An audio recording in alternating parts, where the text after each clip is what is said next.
नमस्कार, आप देख रहे हैं आरएन टीवी नेशनल। मैं हूं आपके साथ प्रज्ञा पांडे।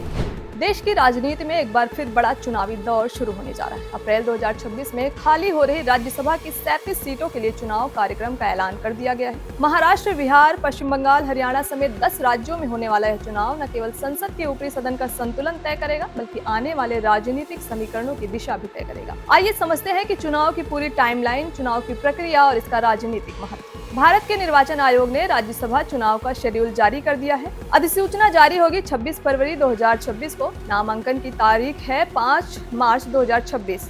नामांकन जांच 6 मार्च 2026 को होगा। नाम वापसी की अंतिम तारीख 9 मार्च 2026 होगी। मतदान 16 मार्च 2026 सुबह 9 बजे से शाम 4 बजे तक होंगे। मतगणना 16 मार्च शाम 5 बजे से शुरू होगी।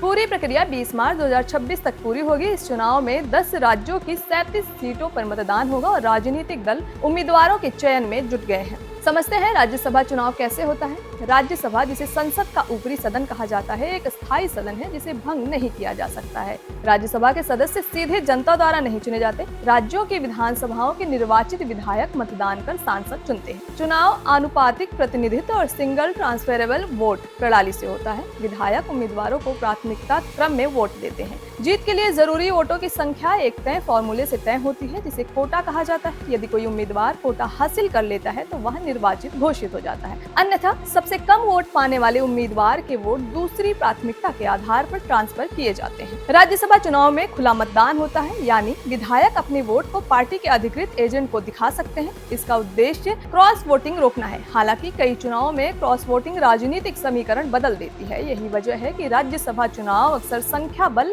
गठबंधन और रणनीति का बड़ा टेस्ट बन जाता है। संविधान का अनुच्छेद 80 राज्यसभा की संरचना तय करता है, जबकि अनुच्छेद 83 बताता है कि यह एक स्थायी सदन है और इसके 1/3 सदस्य हर 2 साल में सेवानिवृत्त होते हैं। राज्यसभा की विशेष ताकत यह भी है कि राष्ट्रीय महत्व के मामलों में राज्य सूची के विषयों पर संसद को कानून बनाने की अनुमति दे सकती है। अखिल भारतीय सेवाओं के गठन में भी इसकी अहम भूमिका होती है। राज्यसभा चुनाव का असर सिर्फ संसद तक सीमित नहीं रहता, इससे केंद्र सरकार के विधेयकों को पास कराने की ताकत तय होती है। राज्यों में दलों की वास्तविक राजनीतिक ताकत भी सामने आती है। कई बार राज्यसभा का गणित आने वाले लोकसभा चुनाव की रणनीति का भी संकेत होता है। इसी वजह से राजनीतिक दल हर सीट के लिए जोड़ तोड़ और रणनीतिक तैयारी में जुट जाते हैं। तो कुल मिलाकर राज्यसभा चुनाव सिर्फ सांसद चुनने की प्रक्रिया नहीं, बल्कि यह देश की राजनीति के बड़े समीकरण तय करने वाला चुनाव होता है। 37 सीटों पर होने वाला यह मुकाबला संसद के शक्ति संतुलन से लेकर आने वाली राजनीतिक रणनीतियों तक कई स्तरों पर असर डालने वाला है। अब नजर रहेगी 16 मार्च पर, जब मतदान के साथ यह तय हो जाएगा कि संसद के ऊपरी सदन का नया गणित कैसा रहने वाला है। फिलहाल के लिए इतना ही।